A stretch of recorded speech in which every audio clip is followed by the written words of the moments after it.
Bonjour à tous, bienvenue sur Mathessa, ma chaîne de maths pour dédramatiser. Au programme aujourd'hui, une leçon d'exercice pour les élèves de terminale spécialité, mais qui pourrait également intéresser tous les élèves de maths complémentaires. Convexité et tangente de la fonction qui à x associe x de x plus 1. Nous sommes bien évidemment dans le chapitre de terminale spécialité qui traite de dérivation et convexité. Je vous insère comme d'habitude le lien vers la playlist du chapitre afin que vous puissiez vérifier vos acquis et vos connaissances. Savez-vous par exemple faire la différence entre une fonction convexe et une fonction concave? Connaissez-vous la position relative des tangentes par rapport à la courbe en fonction de la convexité de celle-ci? J'ai donc préparé pour vous au tableau un exercice relativement simple avec différentes questions qui vont s'enchaîner. Convexité, tangente, position relative et représentation graphique. Si vous vous sentez suffisamment à l'aise, eh bien comme d'habitude, je vous propose de mettre la vidéo en pause.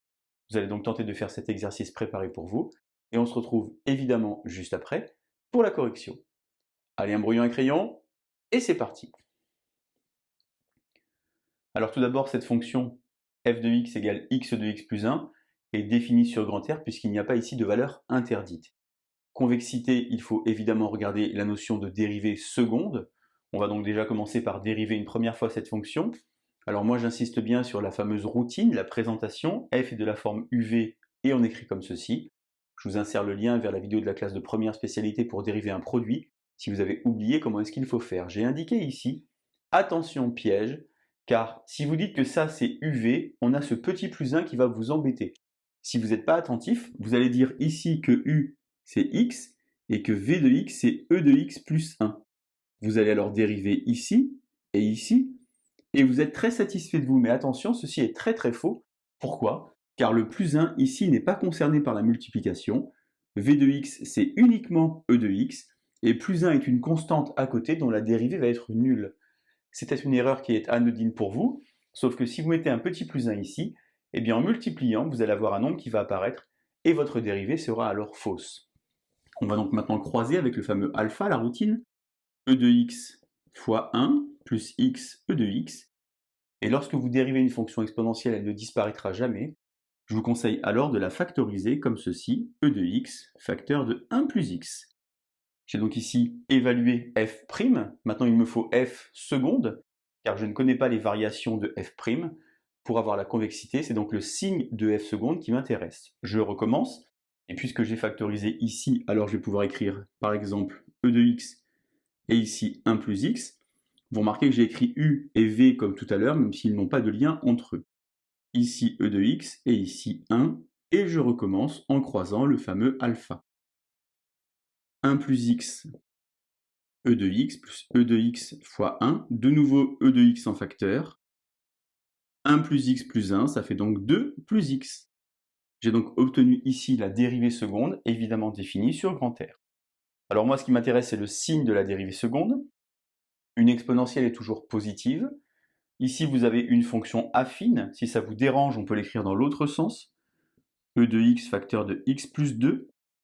Cette fonction affine s'annule pour moins 2. Une fonction affine est du signe de a à droite du 0. Le a, c'est évidemment le petit 1 qui est ici, c'est donc positif à droite et négatif à gauche. Ainsi, on a ici concave, et ici convexe. On a donc ici un point d'inflexion. Ce point d'inflexion a donc pour abscisse moins 2. Il faut calculer donc l'image de moins 2. Attention, l'image de moins 2 avec f. Pourquoi est-ce qu'on a un point d'inflexion? Car la dérivée seconde s'annule en changeant de signe. On va donc calculer ici en remplaçant moins 2e de moins 2 plus 1, que je peux écrire de manière plus jolie, moins 2 sur e carré plus 1. Et ainsi, i, point d'inflexion, donc pour coordonner, moins 2, et ici, moins 2 sur e carré plus 1. J'enchaîne maintenant avec la tangente, donc il faut évaluer f de 0 et f' de 0. J'ai déjà toutes les informations sur la partie gauche. F de 0, ça va être assez facile, puisque ça va me faire 0 fois 1 plus 1, ça fait donc 1. Et f' de 0, c'est ici. E de 0, ça fait 1. 1 plus 0, ça fait également 1. J'ai donc l'équation de la tangente que vous devez connaître. Alors moi j'aime bien écrire avec x0. Je vous insère le lien vers la vidéo de la classe de première spécialité sur équation de la tangente, car la formule va donc être f' de 0, facteur de x moins 0, plus f de 0.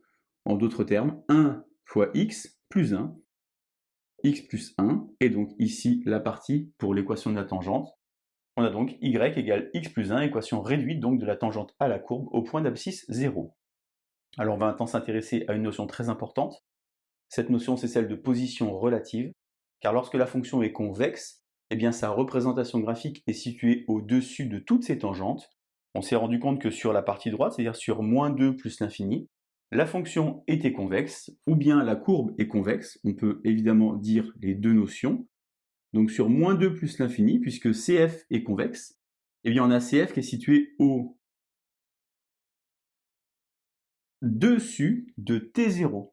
Ça veut donc dire que pour tout x supérieur ou égal à moins 2, eh bien on va avoir que x e de x plus 1, qui représente cette fois-ci l'expression de ma fonction, est donc supérieur ou égal à x plus 1.